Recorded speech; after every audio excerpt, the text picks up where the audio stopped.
تذکرہ نکالا گیا۔ ہم نے یہ کہا کہ اگر یہ رقم جیسا آپ حضرات کہتے ہیں یہ ہے تو آپ حضرات اس کا ثبوت پیش کیجیے۔ پچھلے 3 سالوں کا حساب دیکھ لیجیے، ہر سال میں کتنی رقم پسندات ہوئی ہے اس کو بھی جوڑ لیجئے، اس سال رمضان میں جو کچھ بھی ہوا ہے اس کو بھی جوڑ لیجئے۔ 2.5 گھنٹے کی بحث ہوئی جس میں قاری صاحب بھی موجود تھے، قاری یونس صاحب بھی موجود تھے، ہمارے مولانا عارف عمری صاحب بھی موجود تھے، یہ کلیم بیگ صاحب بھی موجود تھے، قاری ادریس صاحب بھی موجود تھے، یعنی عاملہ کے تمام ارکان، مولانا عبدالقیوم صاحب بھی موجود تھے، سارے حضرات موجود تھے۔ جب کوئی ثبوت فراہم نہیں ہو سکا تو جن لوگوں نے یہ مسئلہ اٹھایا تھا، میں خود مفتی اسماعیل صاحب نے یہ مسئلہ اٹھایا تھا اور ایک دوسرے صاحب نے اٹھایا تھا، میں نے کہا کہ اگر وہ حساب صحیح ہے جو میں نے پیش کیا ہے تو یہ حساب موجود ہے، آپ تمام حضرات اس پر دستخط فرمائیں۔ سب سے پہلے دستخط اس پر کی ہے ہمارے مفتی محمد اسماعیل صاحب دامت برکاتہم العالیہ نے دستخط کی ہے اس پر۔ یہ دیکھیے وہ چلے گئے اسی لیے کہ یہ راز پاس ہو جائے گا، یہ کوئی سیاسی تنظیم نہیں ہے جس پر دستخط کیا ہے انہوں نے کہ یہ حساب ہے اور یہی حساب صحیح ہے۔ یہ منٹ بک لایا ہوں، اس میں لکھا ہوا ہے کہ وہ افواہ ہے جو کچھ اڑائی گئی، لیکن اسی کا بہانہ لے کر کے میری کردار کشی کی گئی، اور جمعیت علماء ہند کی 105 سال کی تاریخ میں پہلی مرتبہ ہوا ہے کہ کوئی شخص اشتہار دے کر کے اپنی امیدواری کا اعلان کر رہا ہے۔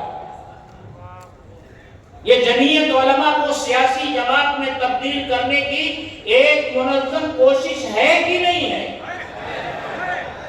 اسی لیے جب یہ حضرات وفد لے کر حضرت جانشین شیخ الاسلام کے پاس گئے تھے اور کہا تھا کہ حلیم اللہ کو ہٹاؤ، ایسا ہے ایسا ہے ایسا ہے،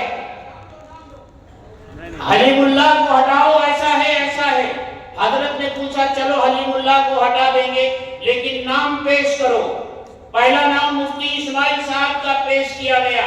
حضرت جانشین شیخ الاسلام نے ان کی موجودگی میں وفد کے ممبران کے سامنے یہ کہا کہ یہ سیاسی آدمی ہے، میں جمعیت علماء ان کے ہاتھ میں نہیں دے سکتا۔ یہ جانشین شیخ الاسلام کی بات تھی۔ نہیں وہ کھڑے ہونے کی بات نہیں، وہ سب ایک دم تصدیق شدہ چیز ہے۔ وہی بات جو ہے حضرت نے فرمائی۔ ایسے موقع پر جماعت کو داؤ پر لگا دینا، یہ وہ چیزیں ہیں۔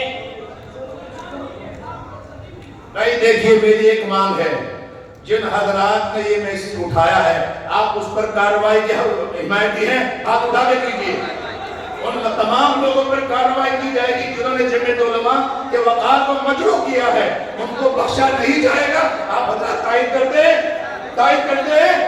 سبحان اللہ۔ بس بیٹھ جائیں۔ دیکھیے آپ کی بات جی، ہمارے بلڈانا کے حافظ خلیل اللہ صاحب ایک مخلص کارکن تھے، وہ اللہ کو پیارے ہو گئے۔ اس عرصے میں جماعت کے بہت سارے احباب اللہ کو پیارے ہو گئے ہیں۔ آپ لوگ تھوڑا سا تسبیح پڑھ لیں، تلاوت کر لیں، سورہ اخلاص پڑھ لیں، درود شریف پڑھ لیں، سورہ فاتحہ پڑھ لیں، ان سب کے لیے سارے ثواب اور دعائیں مغفرت ہو جائے۔ اور جماعت جس درجے میں ڈھکیلی جا رہی تھی اپنی آنکھوں سے آپ نے دیکھا ہے، آئندہ آپ جماعت کی حفاظت کے لیے کمر بستہ ہو جائیں، اور ہر چیز کا جب آپ کام ہے آپ فعال ہو جائیں، اخلاص و